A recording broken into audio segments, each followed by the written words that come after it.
I'm actually a little nervous because there's a lot of friends in the audience. So, and also my partner Dan has been promising like out-of-body experience, watching this film. So there's a lot of expectation to live up to. But I just also, I want to thank Chicago Critics Film Festival again for having me and the film. And thank you, Steve, thank you, Eric, thank you, Brian, for putting on this great festival. And just a little bit of shout out to our funding partners for the film, which are ITVS, Sundance Documentary Fund, Catapult Film Fund, and Tribeca Film Institute. And also we have been just recently picked up by POV on PBS, so that will be next year, it will be on PBS. So I am really excited that you guys are seeing this. Showing a film here at the Music Box is sort of like another check on my filmmaker bucket list. And I will be here after to talk to you all, so I hope you enjoy the film. Thank you. And turn off your phones, everybody, and leave them off. Thanks. Back up, Leo Chiang, everybody.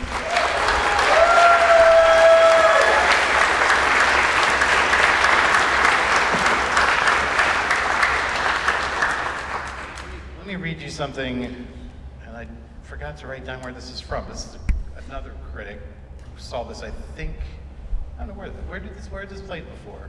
Tribeca. Tribeca, okay, that must be where it was, okay.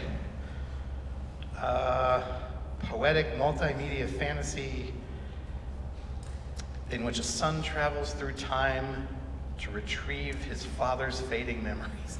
That's like heartbreaking just to read the one sentence description of it. Let's just start from the beginning. How did you get involved in like, when did you first discover that this artist was doing this, and how did you get involved? I actually got involved via my film partner in the project. You see the credit. This film was co-directed and produced with my film partner, Yang Sun, who is a filmmaker based in Shanghai.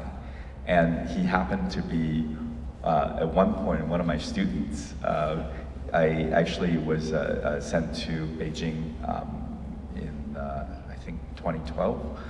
To teach a summer workshop on behalf of University of Southern California, which is my alma mater. That's why I went to film school. And Yang was one of my students, and we had a great time, but I didn't really keep in touch with him. But 2015, a few years later, he showed up at a documentary pitching forum. So for the documentary filmmakers, we have similar forums as you see in the film, where we bring a work in progress and we share with potential exhibitors, distributors, funders, etc. And he came, and I was actually one of the mentors at that. And he had like 3 minutes of the footage, and me and also our executive producer, Jean, just fell in love with it immediately, and we knew we had to, sort of help him get the film done. And so we came on board. I came on board in 2015, and pretty quickly it was obvious that I think that both of us collaborating fully will be beneficial to the film, because he was 25, 26, he's now 29 years old. And this is a total midlife crisis film, which I know something about, and he didn't necessarily, and he knew that. So we decided to collaborate, and he was still the primary cinematographer on the project, and I would come to China, periodically to work with him. And when we sort of done the bulk of the shooting, I actually was the person that primarily worked with an editor to put the film together. What do you remember? Do you remember what specifically was in that 3 minutes of footage you saw, and what do you remember feeling about it? Like, how much of this was actually represented there? You've seen that sort of 1 minute trailer. Yes. Right. So a lot of that came from that 3 minute. I remember crying my brains out with those 3 minutes, and I'm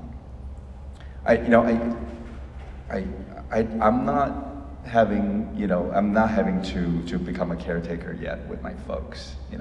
My father's turning 80 this year, but I see it coming, and for me, it just felt really profound, and then it felt like it was just so human, and just also the art making was spectacular, and there's such amazing visual opportunities, just even in the very beginning of the material that he was sharing with us. I'm curious, I know one of the things that I felt watching this was this, and it's sort of rare in a documentary that there's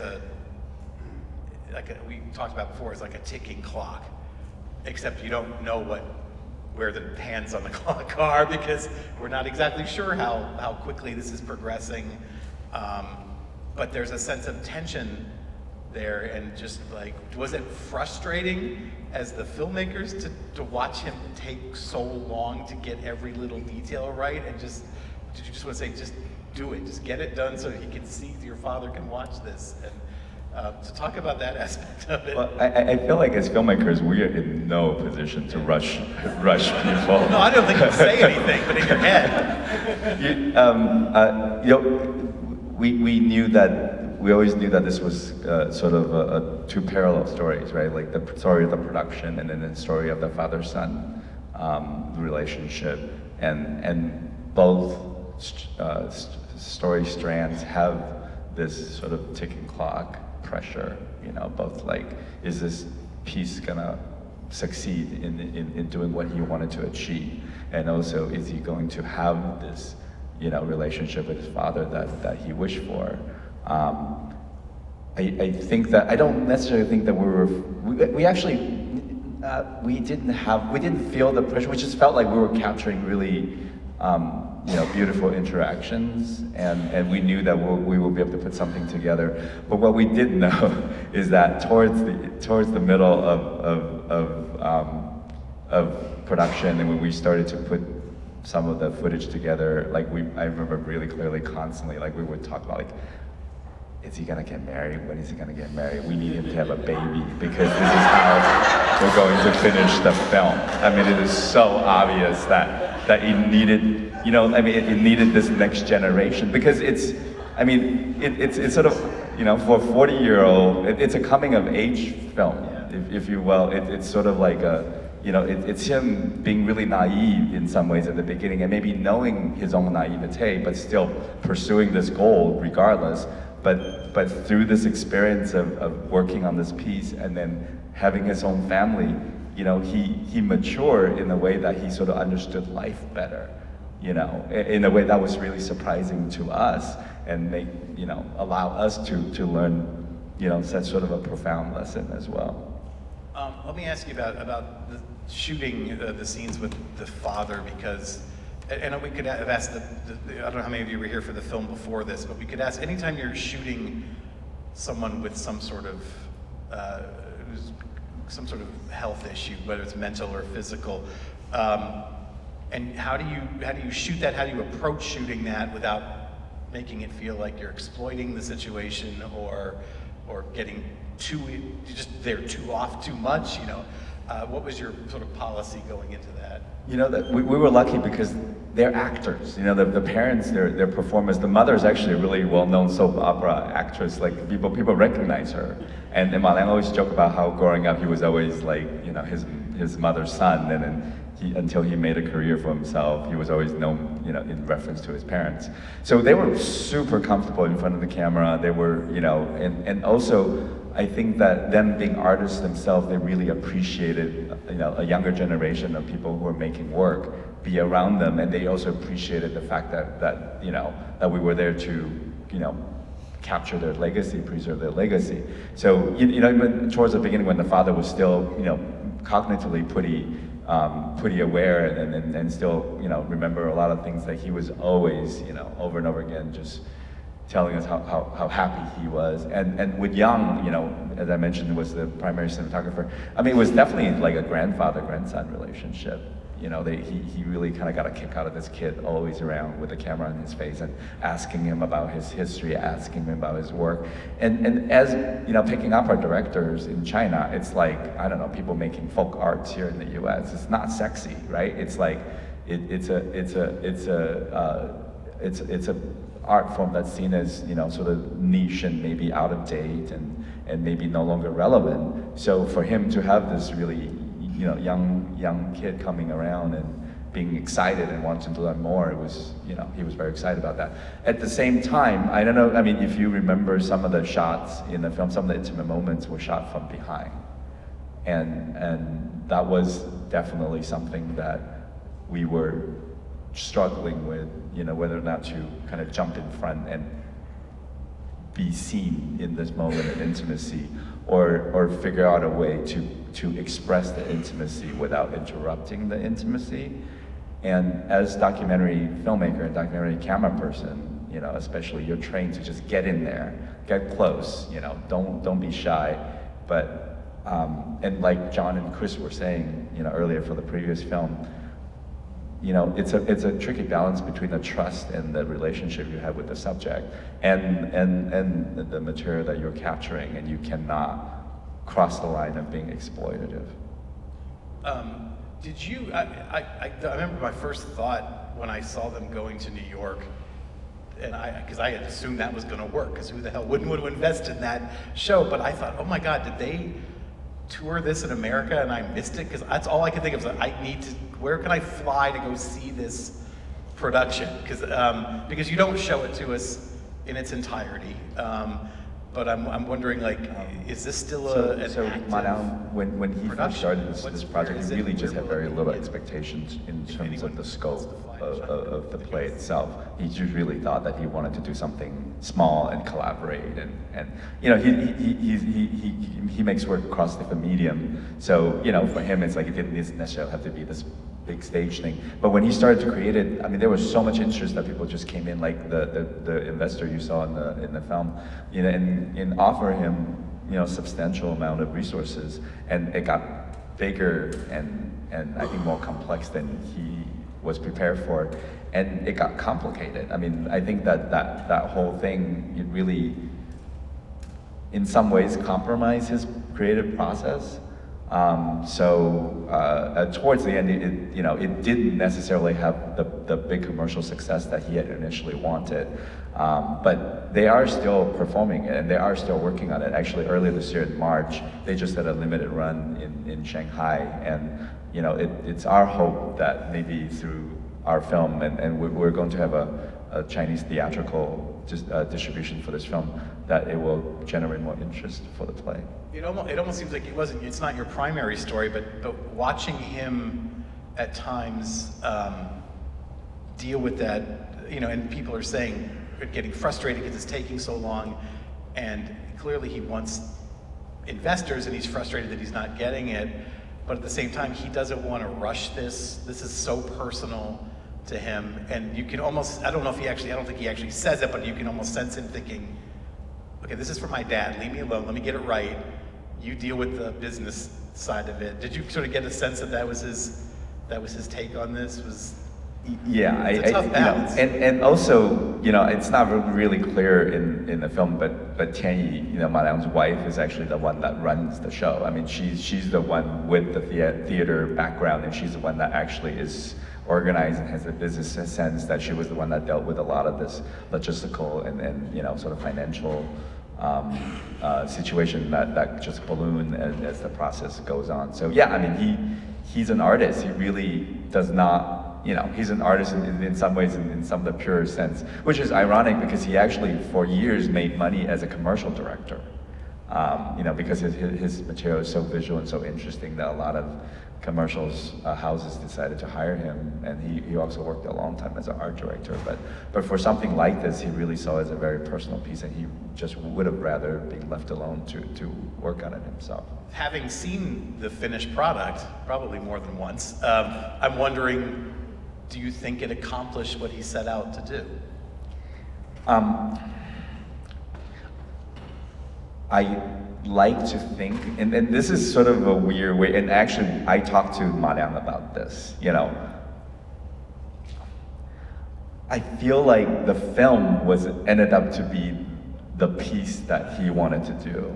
You know, that with the story that we told in the film, the narrative that we presented was in many ways what he wanted to do with the play, but the play had this extra barrier of being this sort of fantasy story with puppets that the autobiographical and the sort of super intimate pieces didn't necessarily come through in the way. So, you know, I mean, I really sort of in my gut felt like, well, one of the things that he always talks about, or people always ask him about, is like, why did you do the puppets in such, you know, delicate and detailed, you know, fashion? Because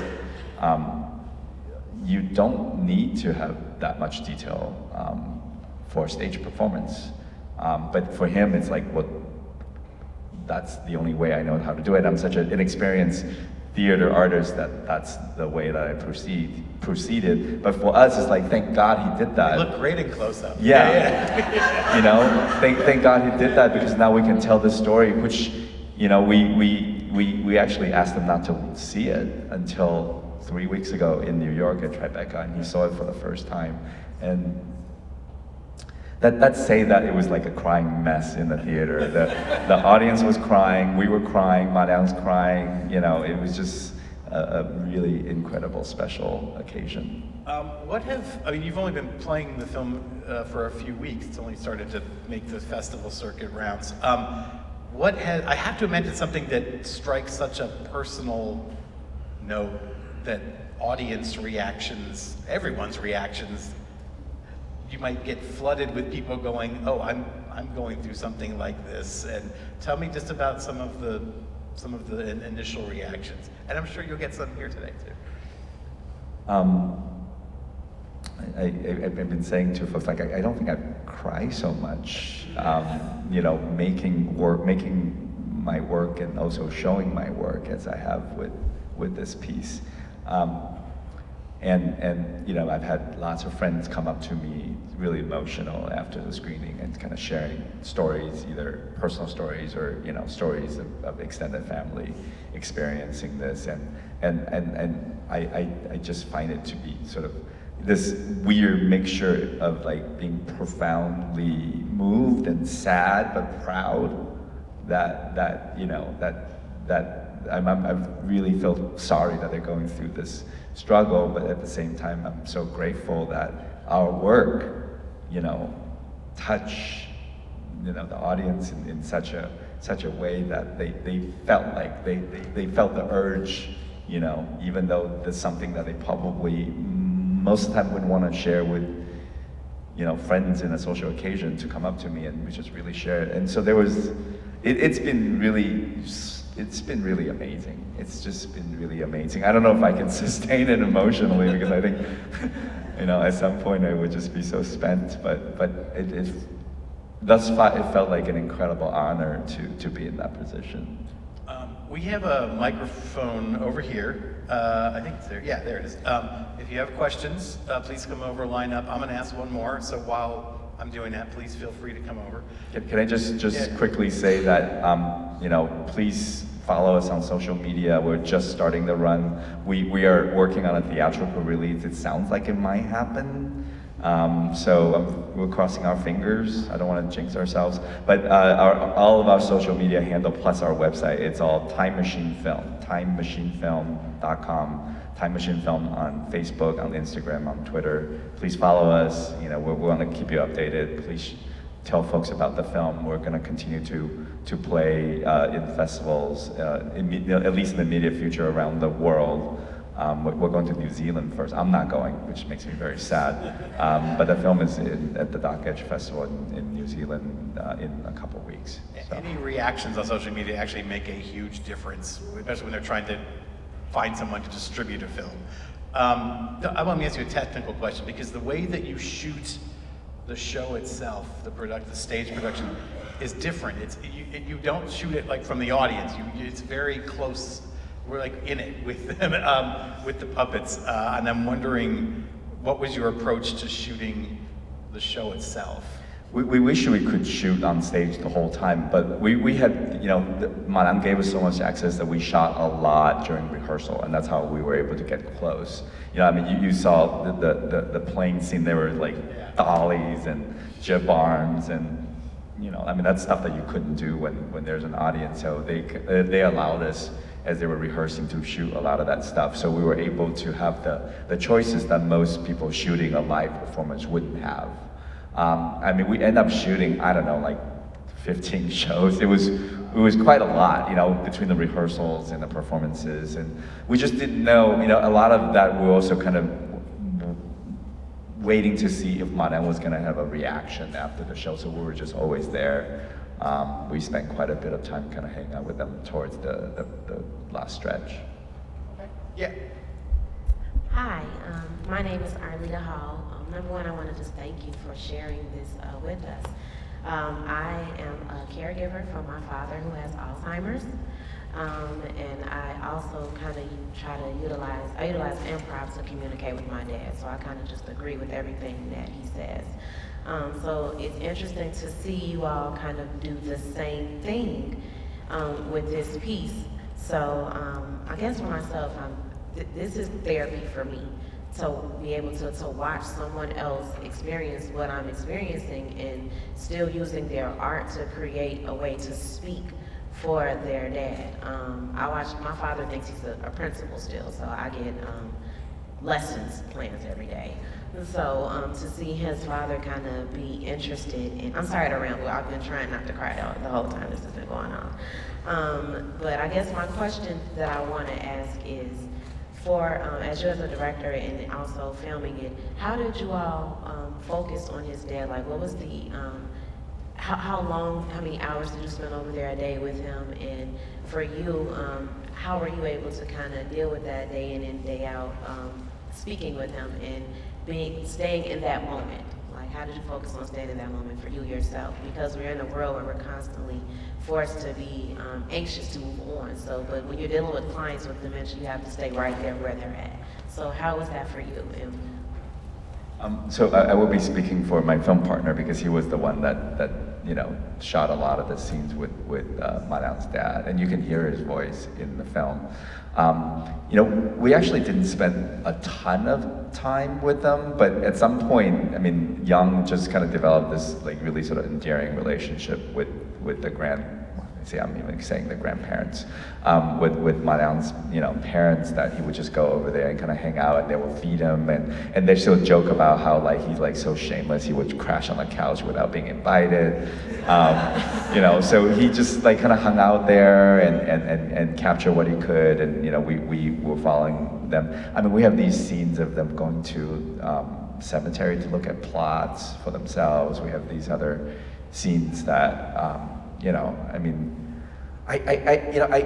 for us, it was, you know, I mean, the little bit of interaction that I had with the parents, it was very, you know, I mean, it felt very matter of fact. It didn't feel sort of extra emotional or extra upsetting or extra special. It just felt like it was kind of, folks are carrying on with their lives, except that, you know, they're dealing with a lot of end-of-life issues.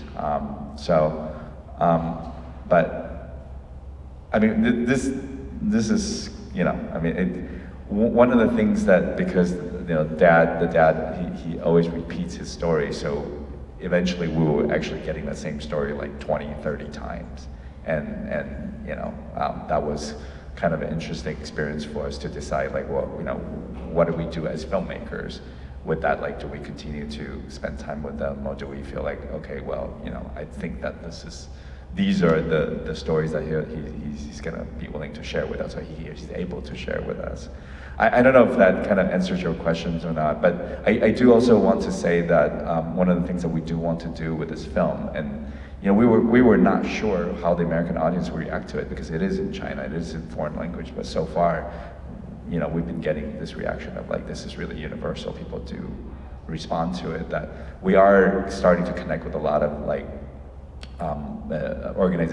service organizations that offer services to caretakers and to folks suffering from dementia and Alzheimer's, and hoping that we can come up with some kind of a engagement campaign where, you know, maybe we could start to share this film out to the folks like yourself, who's, you know, living with it.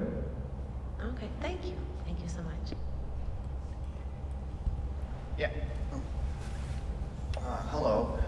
It's really, really cool to have experienced this film, especially in a location that apparently has its own puppet overseer hanging around over there in the balcony.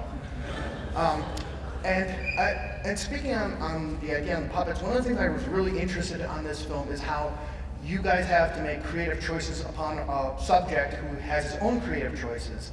And one scene I was really taken by is when he's going through some struggles about what to do next, and there's a scene where these puppets that were part of his previous works sort of come to life, and they're like looking at him and they're and colliding, and there's a set of superimposed imagery. And I'd like to hear what your thoughts and ideas were by presenting it this way, about presenting it part of his or earlier part of his life for his current choices.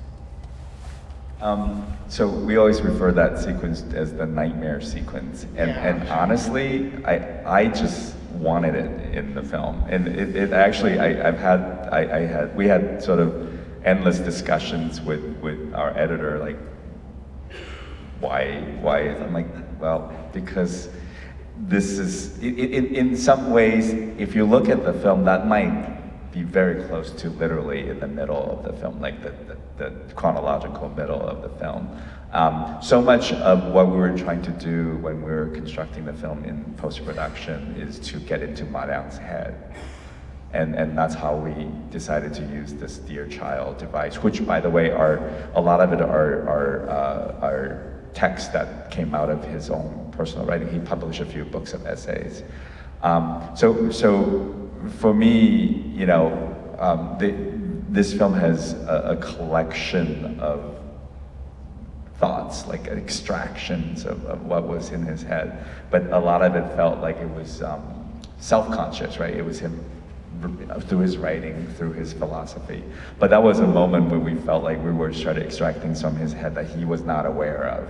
And he had not seen that until because he had to record all these other voiceover, but he had not seen that piece until he sat down in New York, so. What did he say about it? Did he say anything about it? No, he didn't. I mean, I guess it was natural to him, but I mean, I don't know. I personally feel a really strong connection with Ma Liang. I just felt like we're the same age, I mean, he's an amazing artist, and I don't pretend to be, doing the kind of, the visually spectacular work that he's done, but I really felt like I understood what he was going through, and I felt really comfortable that that would be, I would have nightmares like that in the middle of a situation like this, so we're putting it in there. All right, cool, thank you. Yes. Hey Leo, how are you? Hey, I had a question regarding, as I was watching the picture, at the beginning of the picture, I got this feeling like, oh, there seems to be a lot of money behind this project that this guy is doing. I mean, all this stuff seemed really intricate, and I don't know, I just got the impression that the family, maybe the family or at least the son, had a lot of money behind them. So I was wondering, what was the socioeconomic, background of this family? Was the father sort of rich and famous because he did all the opera, and was there a lot of money behind it? And also, being completely ignorant about Chinese anything, I'm wondering what was the political situation in regards to money and art in the country at the time? At this time, or during I guess right now. Okay. The family actually, so for a long time, the arts in China are regulated and supported by government only. It was not commercial. So for Ma Liang's father to be a director, it was a government job. So he was not rich. What he did get was that apartment, right? Like, he was sort of like, if you work for the government for a long time, you're given, or you're assigned, or you're allowed the space. So they're very much like middle class. I mean, not wealthy at all. And actually, Ma Liang really struggled to put this together, and there was a lot of money behind it, and it's because of the investments. I think China right now is going through a really interesting time because there's this big boom in terms of like the arts. I'm sure if you sort of pay any attention, which I assume you do. I don't pay any attention. that the Chinese art, collecting Chinese art, the prices of Chinese artworks are actually quite spectacular. And also now more and more the performances and any kind of big commercial art. I mean, because it's such a huge market that even if you get just like a teeny slice of it, it's still probably bigger than a big popular piece here in the U.S. I mean, it's 1.8 billion versus 300 million, in terms of total population. So people are putting a lot of money into arts and thinking that it will generate income, and for most of them do. So that's why the investors show up, and that's why they got so much resources to develop something that they thought was going to be quite commercial, because it was a family show, if you will, and they could tour 100 cities and have these big 3,000 seat theaters filled up every night. So that's why there was so much money in it, but he actually ended up not getting very much at all, and I think if anything, they borrowed money towards the end to go towards the production of the play. I think I mentioned, there's nobody else, right? No, I think I mentioned, or maybe I didn't mention at the beginning, you should have each gotten a ballot when you walked in. If you didn't, we'll give you some on the way out. But we give out 3 awards here, and they're all audience choice awards. And one of the categories is documentary, and this definitely qualifies. So please vote. 5 is 1 through 5. 5 is the highest.